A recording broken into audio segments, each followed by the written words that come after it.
Hello hi नमस्कार ମୁଁ ରଞ୍ଜନ କୁମାର ସାହୁ ଆପଣମାନଙ୍କୁ ଟେଷ୍ଟ କନଫରେନ୍ସ ଆଜି ଗୋଟେ ଭଲ ଏପିସୋଡରେ ମୁଁ ଆପଣମାନଙ୍କ ପାଖକୁ ଆସିଛି। ଯଦି ଆପଣ ସମସ୍ତେ ଜାଣିଥିବେ ସଜନା ଶାଗ ଯାହାର ଇଂଲିଶ ନାଁ ହେଉଛି ମରିଙ୍ଗା ଲିଫ୍।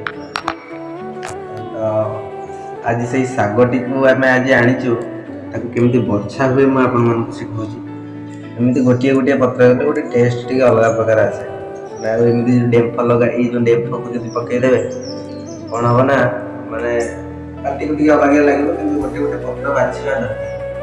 ଯଦି ବାଛିକି ତାକୁ ଟିକେ ଶାଗ ପକେଇକି ପଖାଳ ସହିତ ଖାଇବା ଦରକାର। କାହିଁକିନା ସଜନା ଶାଗ ଆଖି ପାଇଁ ବହୁତ ଭଲ ଆଉ ଭିଟାମିନ୍ ବି।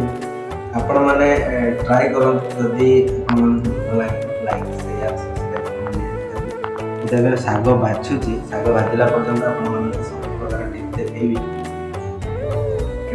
କେମିତି ଶାଗ ବଛା ଯାଉଛି।